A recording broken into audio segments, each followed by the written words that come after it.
For years, my sister had a habit of showering me with cheap, thoughtless gifts that held little meaning or value. Fed up with receiving the same uninspired tokens, I decided to take a bold step.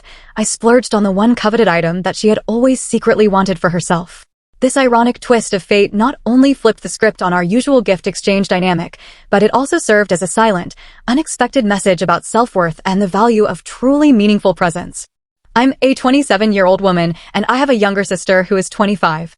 Growing up, we shared a close bond, though there was always a peculiar mix of affection and a subtle underlying competition. She always played the eccentric role in our family, while I took on the more responsible side. This dynamic reflected in everything we did, even in our extravagant birthday traditions. In our family, birthdays were a big event.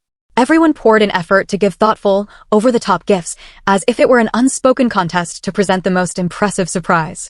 However, my sister always managed to surprise me with gifts that fell short of expectations. It weren't poor efforts, but more often than not, her selections seemed to come straight from a clearance rack at a discount store, often chosen barely 5 minutes before the party began. She would call me claiming it was all part of her unique humor, and while everyone else laughed, I had a hard time sharing the joke. I never expected diamonds or lavish presents. Instead, I always put real care and effort into picking my gifts for her. One year, I saved up to buy her a personalized necklace featuring her favorite stone, spending nearly $200. In return, she gifted me a $5 coffee mug with a clever inscription like, "I'd agree with you, but then we'd both be wrong." On another occasion, I chose a limited edition art piece she had admired, and in exchange, she gave me a pair of mismatched socks.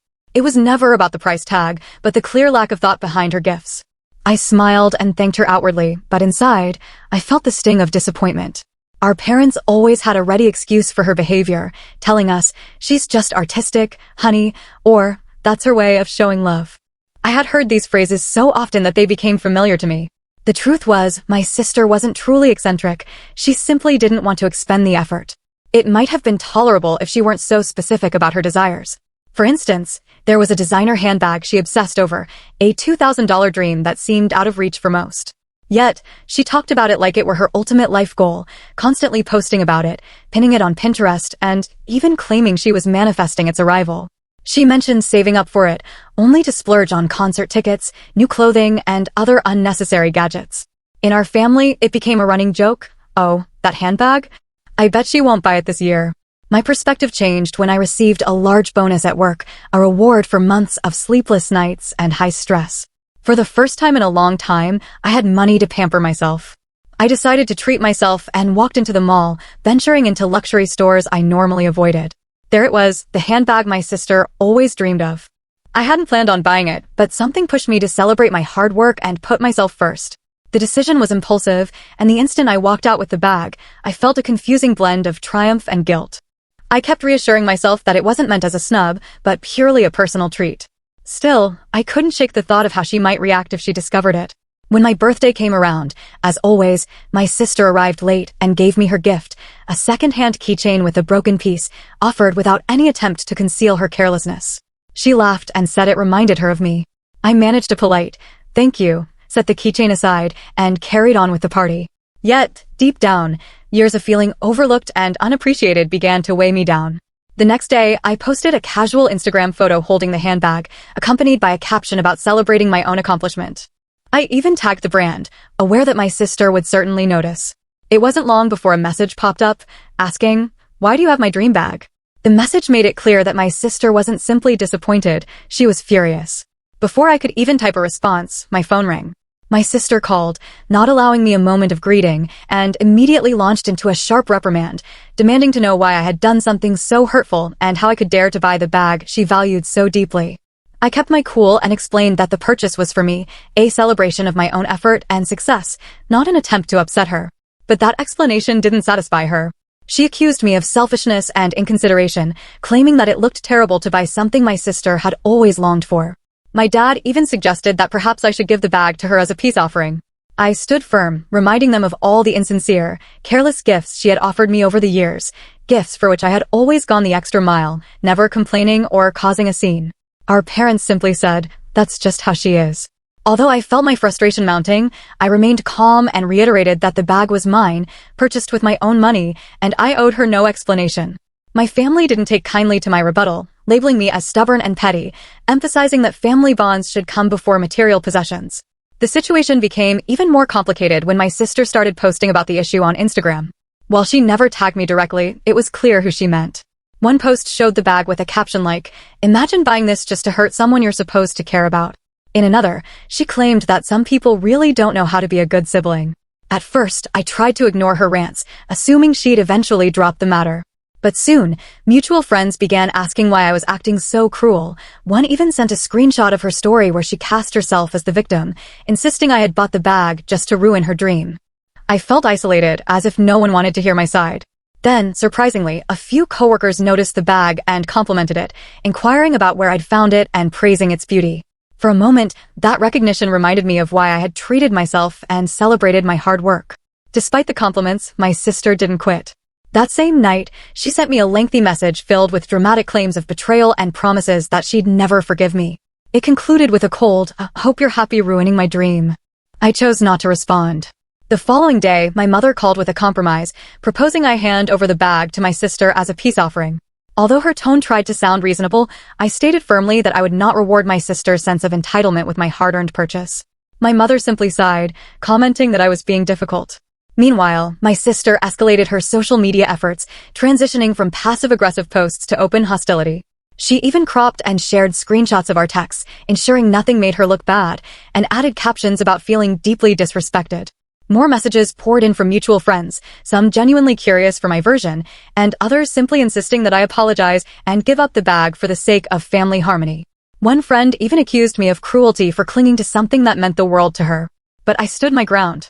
The bag was mine, and it was never about her, no matter how much she tried to convince me otherwise.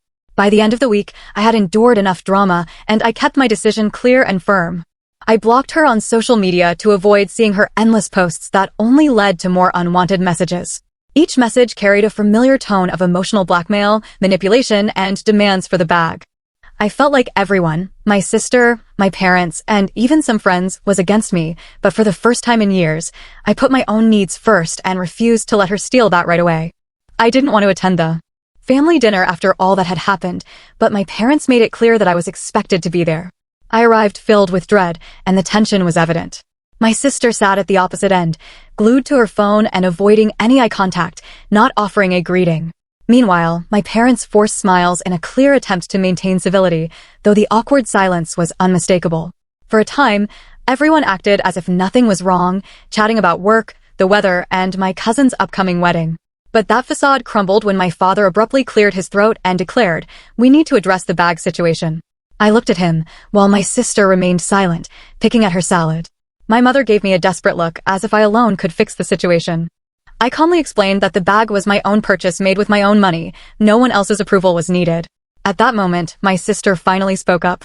Her voice trembled as she began to cry, confessing that she always felt overshadowed and that I had taken something she'd dreamt of for years, intentionally making her feel small. She claimed I flaunted my financial success to highlight her struggles, listing every offense she perceived I had committed, all circling back to that designer bag.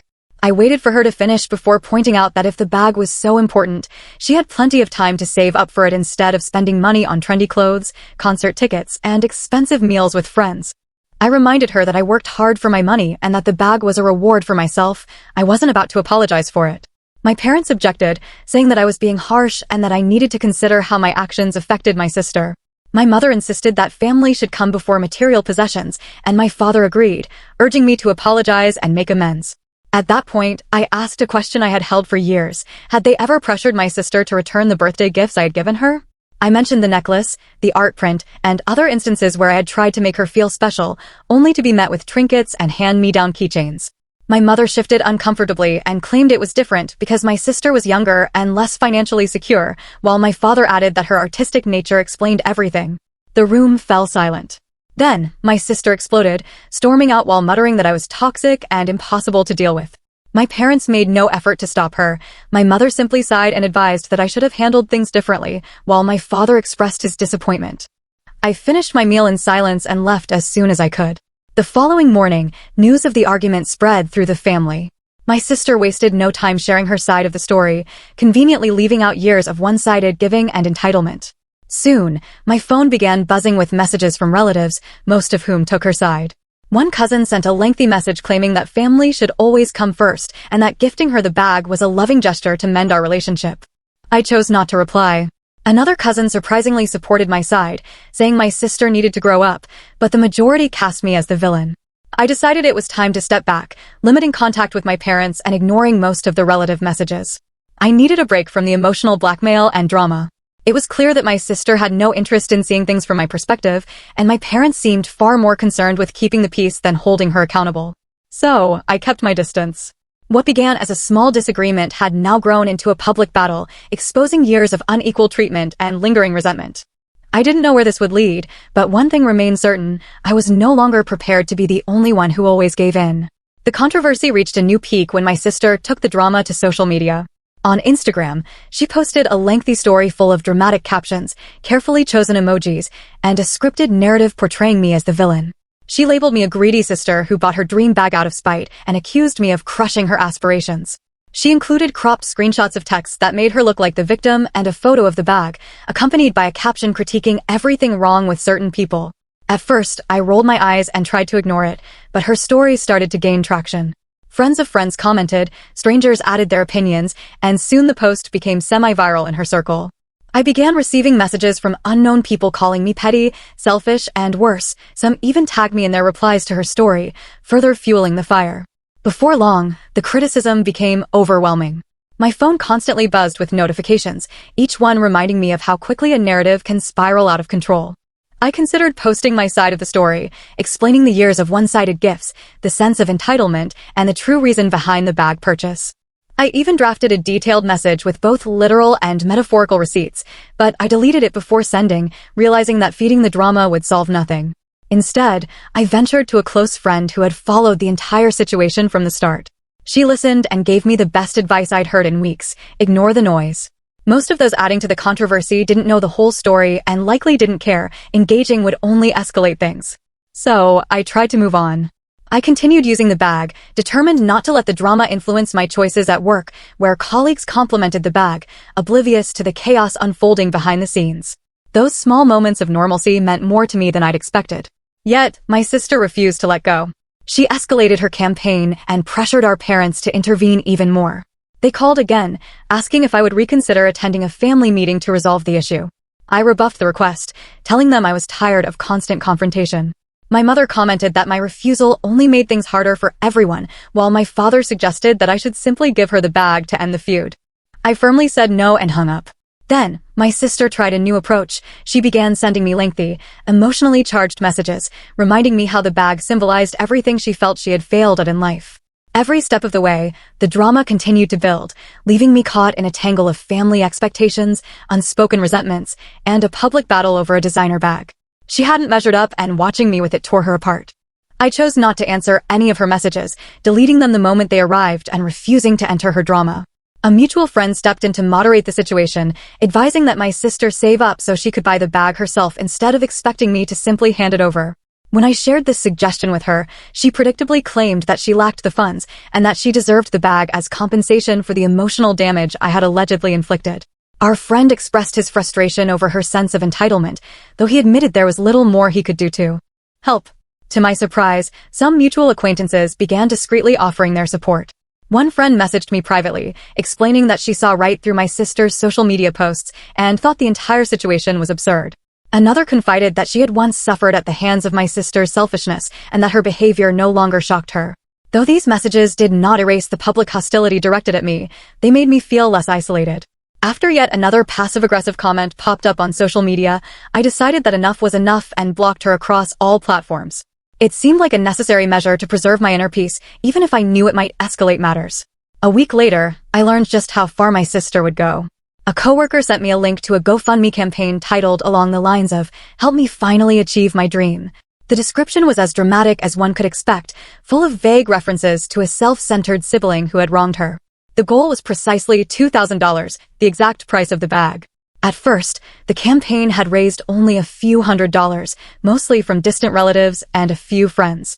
Some of the supportive comments were, quite frankly, outlandish, with messages wishing her joy and encouraging her to overcome what they called a cruel injustice. One relative even tagged me in a comment saying, "I hope you're happy now." I considered reporting the campaign for spreading false information, but in the end, I decided it wasn't worth the effort. Witnessing her resort to crowdfunding for something she could have saved for herself felt, in its own way, like a dark form of validation. I forwarded the link to the mutual friend who had tried to mediate, and his response was a mix of disbelief and laughter. He said, "For now, I'm staying out of it. If your sister wants to fight for a handbag, that's her choice." I personally had made my own decision, and I was not going to back down. 5 months passed, and gradually the bitter conflict began to subside. My sister and I stopped communicating, which, truth be told, was a relief. I had no intentions of reaching out, assuming that she had moved on to her next obsession. So I was taken aback when, out of the blue, she contacted me to say that she was ready to forgive. Her message was long and filled with her usual dramatic rhetoric, describing the pain caused by the situation and her desire to move on. The irony in her words didn't escape me, yet I chose neither to reply nor to block her. I simply left her message unanswered. It served as a stark reminder of the extremes to which she would go to manipulate me. Soon after, I heard through friends and family that my sister had decided to save up and purchase the bag herself. It was clear that she finally realized neither emotional blackmail nor overblown social media displays would make me relinquish it. For years, she had relied on others to get what she wanted, and now I was witnessing her truly putting in the effort to earn something. It wasn't long before I saw a picture of her on Instagram, posing with a counterfeit version of the bag as though she had just walked out of a luxury boutique. She didn't tag the brand nor mention that it was a replica, but anyone with a keen eye could tell it was fake. I chose not to comment or react, understanding that her photo spoke volumes. Despite her attempts to prove a point, she could not escape her obsession with appearances. Meanwhile, the rest of the family seemed to be making an effort to mend bridges. Some relatives who had initially supported my sister began reaching out, implying they realized how pointless the feud had become. Although they never offered a direct apology, their gestures felt like olive branches. At family gatherings, the bag was no longer a topic of conversation, which was a welcome change. My parents, on the other hand, remained complicated. One evening, my mother called and admitted that perhaps they had mishandled the situation. She explained that they were only trying to keep the peace and had not realized how much they were enabling my sister's behavior. Then she asked if I would consider apologizing so that we could move forward. I politely declined, explaining that while I held no grudge, I was not about to apologize for standing up for myself. To me, respect had to be mutual. Around that time, I noticed a change in the gifts I received from family. Birthday and holiday presents became thoughtful and meaningful, almost as if they were trying to atone for years of imbalance. I didn't question their motives, but it didn't escape my notice, whether it was out of guilt or a genuine effort to make amends. Eventually, my sister finally purchased the bag, the genuine article. I saw it in another Instagram post, accompanied by a bland caption and no acknowledgement of the chaos it had caused. She posted a picture of herself holding it as if nothing ever had happened. By that point, the bag had transformed from a source of contentiousness into a symbol of self-priority and the boundaries I had set. Every time I used it, it reminded me that I had chosen to put myself first. It was no longer about money or materialism, but about reclaiming control over my life. After that, my sister kept her distance, not out of hostility, but by her own choice. She didn't actively avoid me, yet she also didn't strive to reconnect. At family events, our conversations became civil and focused solely on work and mutual acquaintances. The dramatic outbursts and passive-aggressive remarks faded away, replaced by a tense truce. Friends and acquaintances ceased mentioning the incident, as though everyone had agreed to let the past be the past. No one wanted to relive months of social media wars and family tension, and I, more than anyone, craved that peace. The last time I gave the matter serious thought was during a work trip. While waiting at the airport with the bag in hand, a stranger complimented me and asked where I had acquired it. I simply thanked them, gave a brief smile, and answered without mentioning the months of turmoil it had sparked. To me, it had become just another bag, though one with a very personal story. Looking back, I am proud of how I handled everything. It wasn't an easy battle, but standing my ground was absolutely worth it. For the first time in a long time, I prioritized myself and refused to let guilt or drama control my life. That is the most important lesson I take from this experience. If you enjoyed the story, please leave a comment and support the channel by subscribing. See you in the next story.